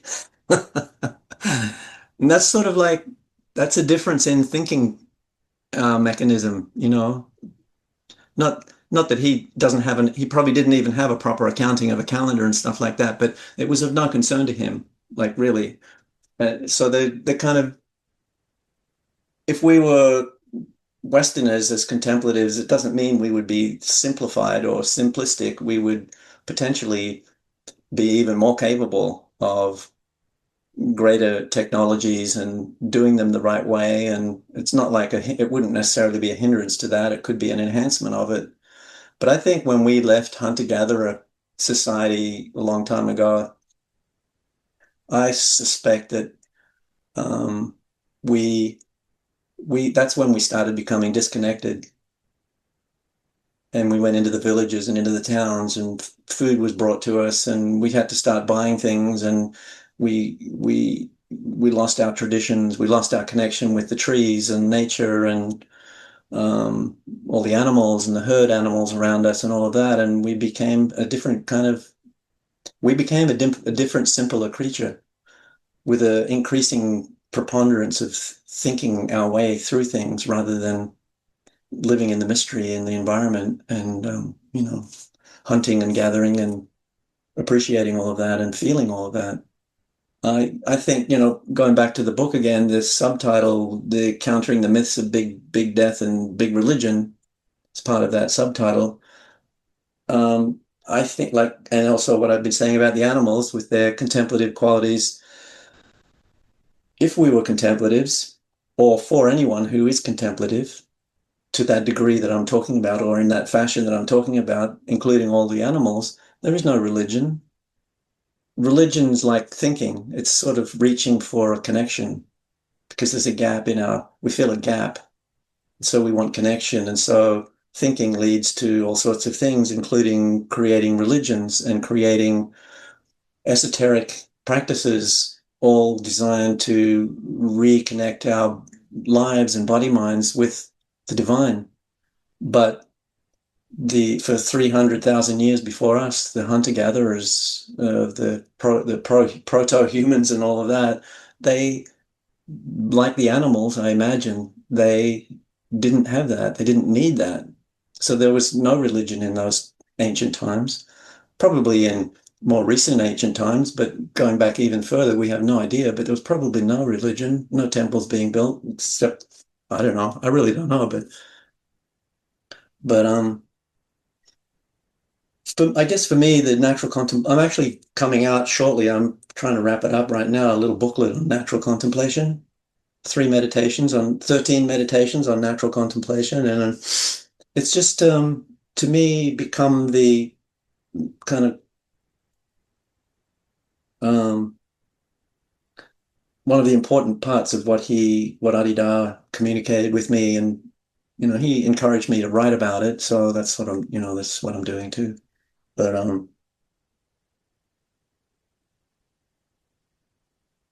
I think a lot of things could be simplified for any human who could find their way back to that contemplative state. And I say that fully aware that there must be some people already doing that, even in the West. They don't necessarily even talk about it or know how to talk about it or don't care to talk about it, but it's occurring for them for some, unique reason and purpose, and their capabilities just allowing for it. It's not like I'm saying there's no humans doing it. And I think, um, spiritual practitioners, if they're genuine and authentic and serious, um, within their practices and their yogas and things like that, they're going to develop the capacity for it too. And I think in this is sort of an upside down world in a way, because like the animals, they can just contemplate like that, according to Adidam. We need half a lifetime to get our organism in place so that it can actually function that way again, because it's in a plaster cast right now and limping around and barely able to breathe and all of that, and for a lot of people. But um, so all these I've benefited a lot in my own readaptation that's still ongoing towards this. I benefited a lot by different yogas, yogic practices and stuff like that, pranayama and just energy conductivity and chakra energy stuff. And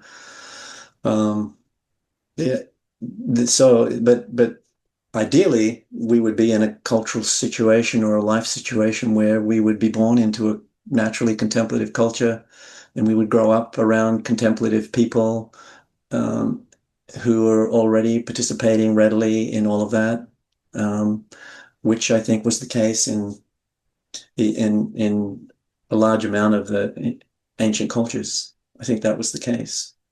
When I look at Australian Aborigines, I don't know them and I don't want to speak for them, but so this is just me. But I have a sense that the Central Desert Aboriginals spiritually were more developed or profound than other tribes, other coast, perhaps down the coast. Partly, I think, just because of the circumstance they lived in, those deserts, endless deserts with endless skies and nothing, nothing. Big rock in the middle, and they those cultures, even the other Aboriginal cultures too. Like we showed up 200 and something years ago with our technologies at that time, and since for at least 65,000 years, the Australian Aboriginals lived on Australia. And some of them are going to be very offended by this if they hear this, but essentially without any technologies. They did have them. They had certain things, weapons and all kinds of things. They did have certain technologies, but they were wood-based or stone-based mostly. But for those thousands of years, they didn't develop them further much. Almost nothing, almost no further development. They just had them and they used them and they lived. Why would that be? They weren't any less intelligent than us or less capable, and they had 5 fingers and 10 fingers and all that. I think it was because they were connected. They lived connected. So all these technologies that we all get fascinated with, our phones and everything else before that, is like, that's all just us trying to be connected. And they didn't need that. So they didn't build great cities and cars, and it's like, we've got what we want. We're connected. And when we came in and we broke all that, and now that those cultures are trying to hold on, but a lot of that's gone. The Australian Aboriginals too, they have a term that's translated into English called deep listening. And it's a spiritual thing, or it's got a spiritual component to it. And it's not like a technique, it's not like a meditation technique or anything like that. It's when I hear them describe it, it sounds more like this natural contemplation. And they describe it differently, in different words, but it sounds a bit like that. It's like, so it's very simple and very elegant in that way.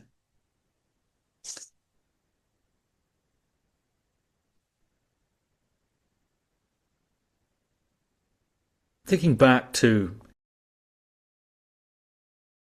this idea of relationship, and you said that some people would come into the orbit of Adidam too quickly, too close, and they wouldn't have the capacity to work with that relationship, and then would burn out, get offended or whatever, or scared and leave. What is in your view, the key or the capacity to exist in that kind of a relationship? Boy,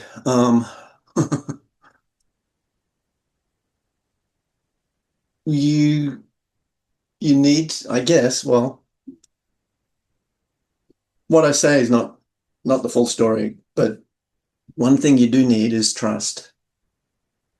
Somehow you have to have enough trust of this crazy man that's in front of you, um, who's contradicting and counteracting all of your preferences just by sitting there.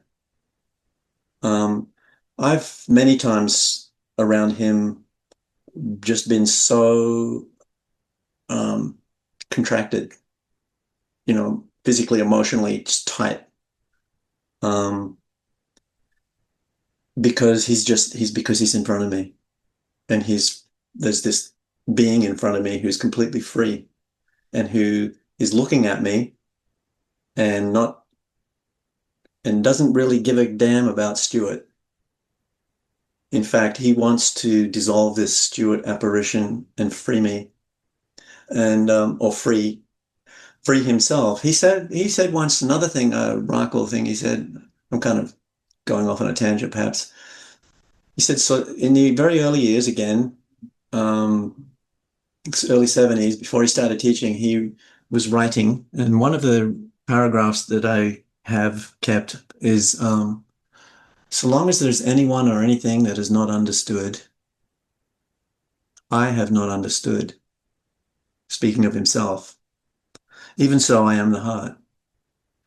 And so, me being around him, even in a contracted state like that, and afterwards I might be really pissed off and angry because it hurt so much, or like it was just so difficult. I still have that. I still know, and I, it's not a mental thing. I feel it is true.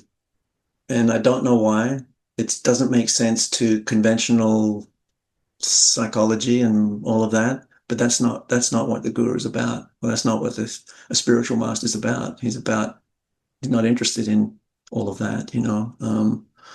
So you kind of come around a man, or come around an apparent man who is only interested in one thing, more or less, and that's your liberation. And he is now committed to that beyond your own ability to commit to it. So hold on, and also he did say, he said, everybody should find the place where they dance best with me and stay there until they're ready to move to another place. And that was a cautionary note to all these people that wanted to get in there fast and hard. Like, and I was like that. He invited me to go to Fiji one year to develop the zoo there, to develop some kind of a zoo there on the island for the retreat people to enjoy and whatnot and whatever and all that. And I I said no, I didn't want to go. And people were like, "What? You said what? You told him no?" And I said, "Yeah, I don't want to go." I said, "I think I can do more here for him with the zoo than I can in Fiji. So I don't want to go. If I go to Fiji, it'll be over." nothing will happen there anyway, because it's a remote island. So, I was like, I thought about it. And other times and he was fine with that, you know. And I knew though, if I did those kind of things, got invited to this or that, there were a few things I got invited to that I declined because it's like, no, I'm good here with the animals. I'm good here with the zoo. This is where it works for me. And if I go anywhere else, I don't know what'll happen. And if I'll want to stay there or be there or handle it or whatever. So, there's like a level of discrimination that I luckily gradually learned and applied. And he even taught me that, actually. Uh, Sometimes I would tell him I couldn't do that. No, I can't do that. No, I'm not going to do that. And people around me would be aghast. You should just do it. And I'm like, no, I don't want to. It's not the right thing to do. It's not the right thing for that particular animal or whatever the circumstance was. He was every time totally fine with it. Um, when I started saying no to him was around the time he started taking me more seriously. I wasn't the yes man, I couldn't afford to be because of the animals under my care. If I was just this stupid yes man, I would have been causing some havoc for some different animals probably. Because he had no brakes, Adidam didn't have big brakes. He was just full speed ahead with everything. And so if you didn't enforce your own discrimination and put your brakes on when you needed to, it would just keep going, and you just get trundled along out the back of the vehicle, kind of thing.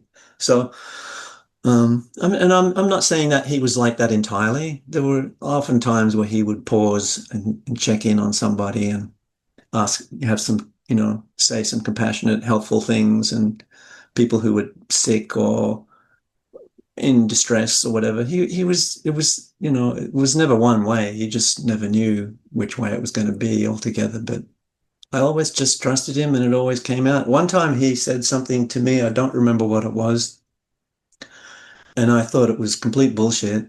I got quite kind of perturbed by it, and have something to do with some animals and some animal topic. And about 3 years later, though, and I really wish I could remember what the content was, but about 3 years later, 2 or 3 years later, I came across some material somewhere and I read it and I went, oh, you were right. And I was like, no, you don't know what you're talking about, a couple of years earlier, but it was something a bit obscure, but he was right on the money with it. And little things like that would go, oh, okay. Yes, yes, more and more. Okay. This, you know, I have, I just trust him. And I didn't always like it. I didn't always agree with it, but ultimately there was a trust there. It still is. And, somebody in the early days said, Bubba, got up and spoke and said, I saw yesterday you were in the utility in the pickup truck, and you were reversing there around the rock bollard, and you crashed into the bollard. He said, it really concerned me because I didn't think spiritual masters made mistakes. Adidam laughed and just said something funny back. It's like he wasn't infallible. There were a number of things I corrected him on, or so-called corrected him on, or redirected, like suggested something else to do because what he was wanting to see happen wasn't something I was capable of or whatever. And he was like, oh, okay, yeah, that's good. I remember one time, I think it's in the book, he said he was feeding the tortoises. I had some apple slices and he had them in his hand or in a container, and was feeding the giant tortoises with these apples. And I was standing a little way off and I just said, oh, watch out for your fingers, beloved, they're sharp beaks. And he turned like that to me and he said, thank you, or something, basically that. And it was amazing to me that moment. It was like as he said thank you, it was simultaneous. Everything went simultaneous. As I said, watch out for your fingers, he said thank you. And he was me thanking he was me giving him the advice not to get your fingers cut, and then thanking himself for giving himself the advice through me, or something weird like that. It was really cool. And I just stood there and went, oh, I kind of fell back in a bit of a momentary swoon, just taking it in. It was amazing. Um,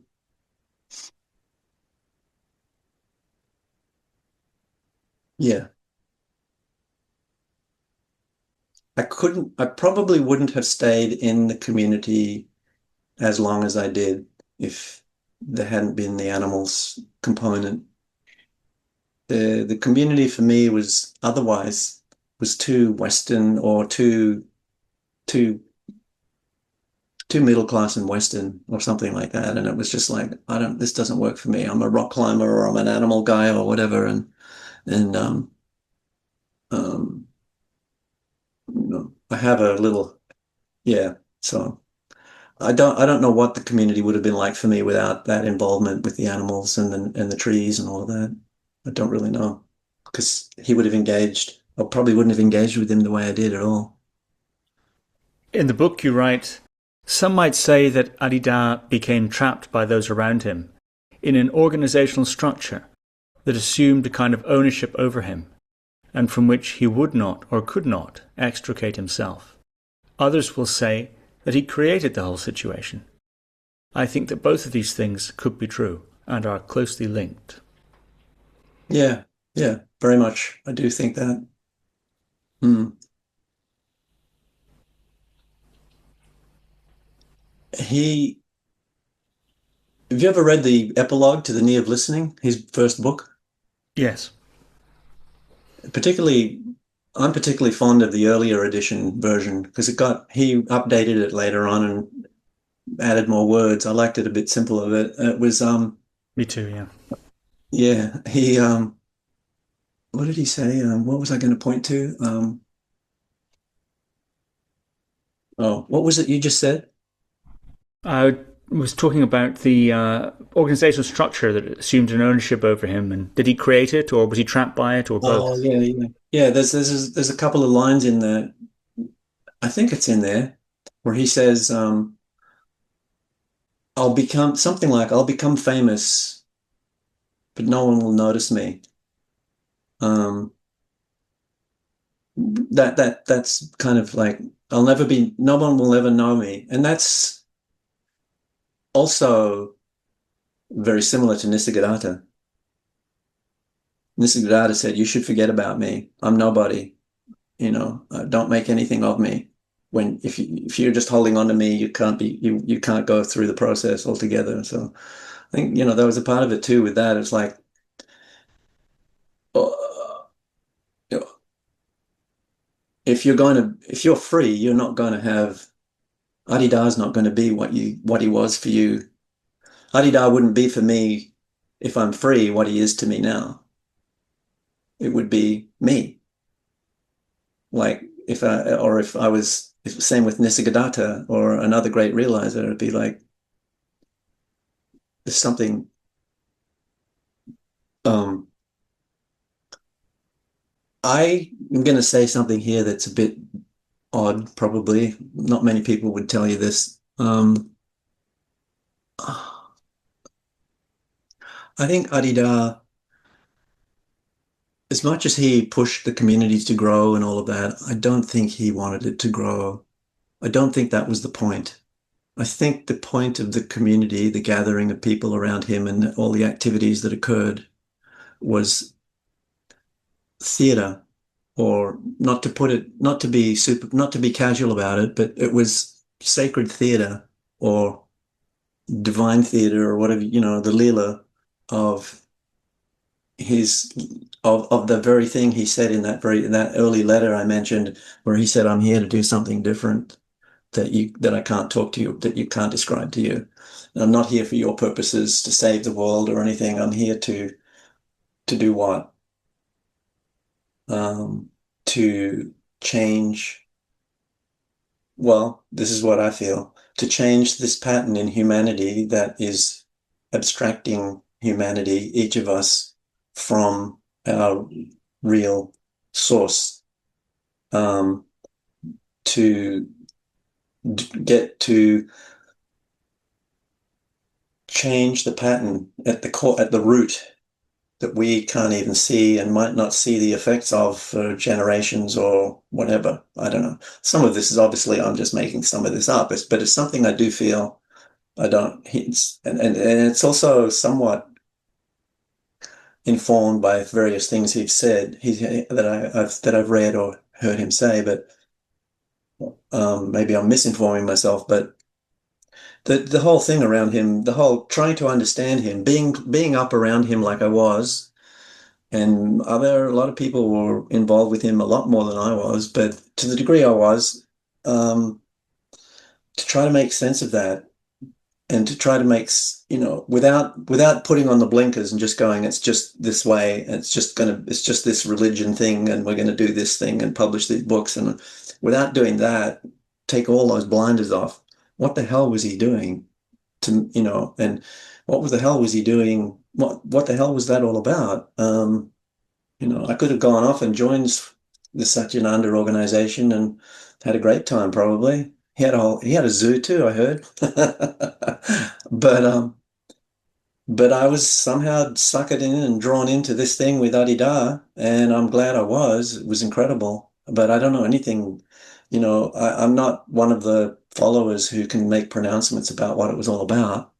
I don't think it was about anything that I could tell you, I could describe. I don't think it was anything I wanted it to be. Because when I joined, I was looking for the conventional everything, and gradually and quickly became clear that's not what this was going to be. And I didn't leave because it was just so interesting and the connection was so strong. And I was pushed to the edge of leaving a number of times, leaving him. But I have since left the community because I think since his passing, things have shifted in a way that actually just the reason I left was I didn't think that what I was doing with the animals or trying to do with the camel gardens was going to be effective in the context of the group as it was becoming. And I felt like I needed to pull away and sit down and write a book about it. Write a book or not, my time there was done. It also felt like my time there was done. I'd been there all those years. I'd grown a lot. I'd learned a lot. And it was almost like the circumstances that transpired to cause me to leave were kind of, in looking back on them, was like, it's time for you to go, Stuart. You're out of the nest, from Adidam kind of thing. Like, you've done what I needed you to do up till as much as you can up till now, and now you've got to go do something else, whatever that is. I had to find out.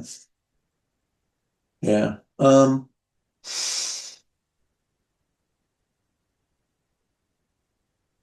Mm, Adidam died in 2008, so mm, that's just short of 18 years ago, yeah. at the time of our recording anyway. And you've said that your relationship with him has continued, in fact. I Yeah. wonder if you might talk a bit about that, beginning perhaps with his death.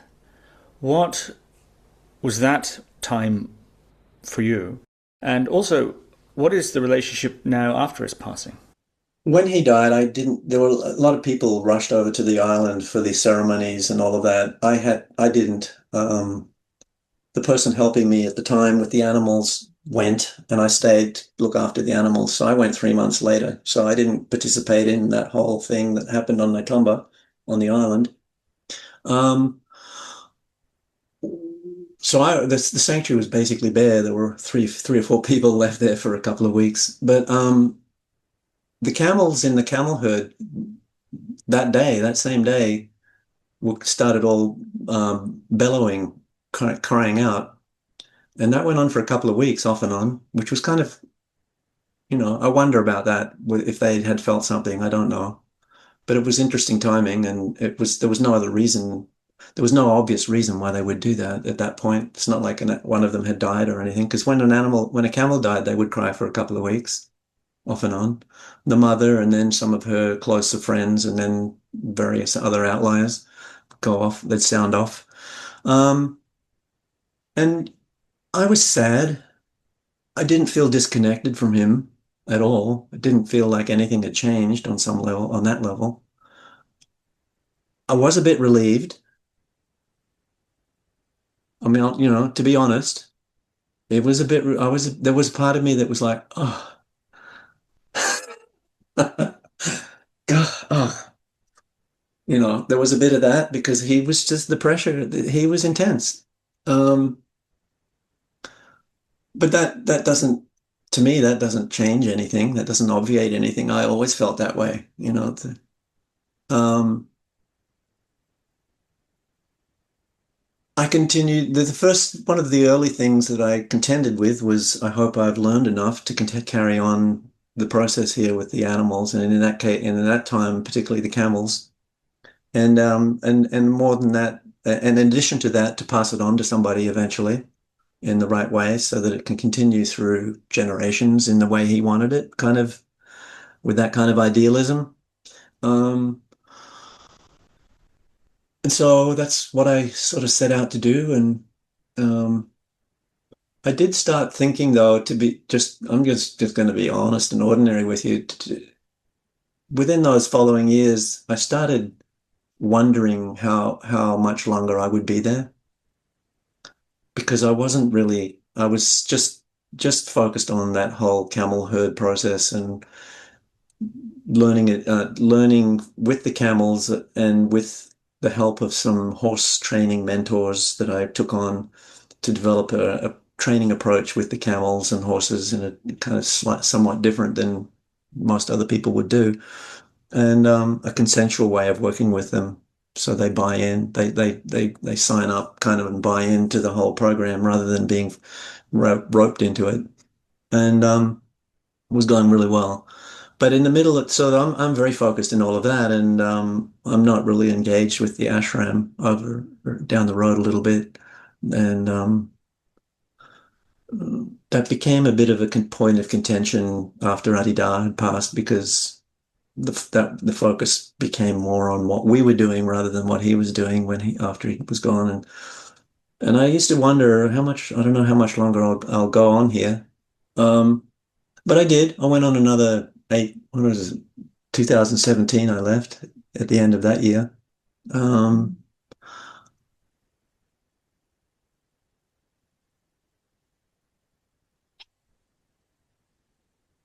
I think that in those last years, I became very much more functionary. I just had my job and I did my job. I worked it. It was 7 days a week, more or less, and I did it. I did it as well as I could. And when I did leave, I came back to Australia. Um, I realized I don't have the camels to deal with anymore, and the zoo, which was occupying everything, all my time. I better start meditating again. Because really, like, I had just resigned myself to being a camel mother, a mother or a father to the herd and looking after them. And I kind of decided that was enough for me because I had only so many hours in the day and everything. So I just became a mother and looked after the kids effectively. And when I got to Australia, that wasn't there. And I was like, okay, I'm writing this book and I better start meditating, because I'm not going to publish this book unless by the time it's published, I am doing what Adidam wanted me to do in the in the context of what this book's about. And so I started then, and started re-engaging a different kind of a relationship with Adidam, that I feel like all those years of work on the sanctuary, kind of hard work, I guess you could, and I could indulge myself and say the Milarepa sadhana, the hard work of building and all that, um, was a really strong, really good foundation for me now that I look back. And it was kind of like, okay, that's what I felt when I was leaving, was like, okay, you've got your foundation, now go and figure the rest out. on your own, or doesn't have to be on your own, but that was sort of one of my choices. I didn't come back and involve in the group in Melbourne or anything. And I've just continued daily practice of writing. I've had the fortunate circumstance to allow for this, and I keep my means simple, and I'm meditating 2 or 3 times a day, and studying and exercising and diet and writing, and feel more enlivened in my spiritual relationship with Adidam than in a way that, like I said earlier, the foundation's there.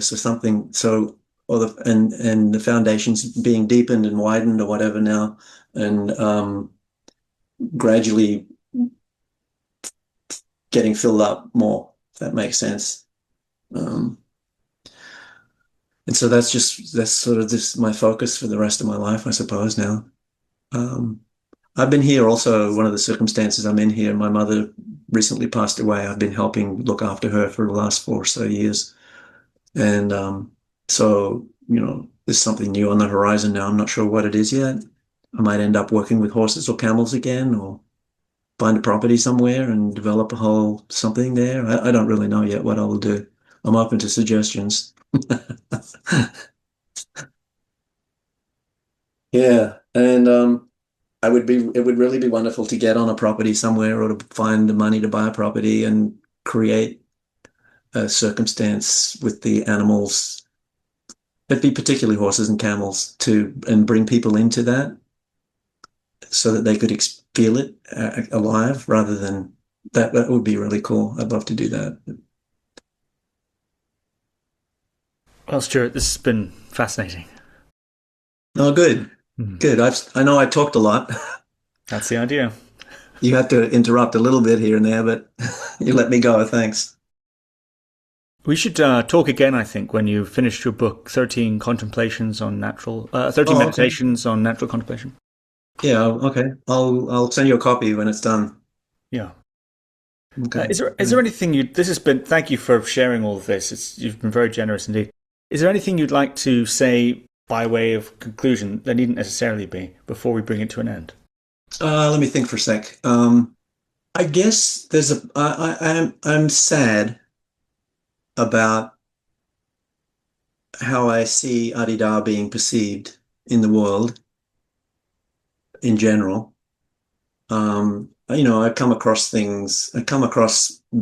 points of view and comments usually briefly made, that are fairly disparaging and of him or whatever. I think it's unfortunate. It's easy to do. I mean, if you think of him as just an ordinary guy, sure, go for it. But if there's and if you just anyway, that's just the way it is. He knew that. He basically said we treated him that way, even though we would go, "Oh, we love you, Adidam." He said, "Yeah, big deal. I know what you're really thinking," kind of thing. And you're, you know, he was under no illusions about that. But I would just urge people to give a bit more room to him and his teachings, whether it's recent books or the earlier books. Some of the earlier books seem to be much more accessible to people, but there's something very real there, and very profound, and very potentially, no, not potentially, but very complementary to anybody else's spiritual path in their whatever tradition they're in.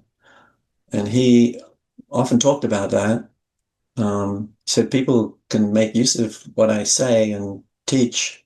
They don't have to get involved with me, but they can definitely make use of me, and to expand their own, like I do with Nisargadatta. I go to him I've gone to Nisargadatta to get a lot of feedback on Adidam in a sense, and was very grateful for that. I don't know. Just give him a bit more room and don't talk down about him so readily and so flippantly. I'm gonna,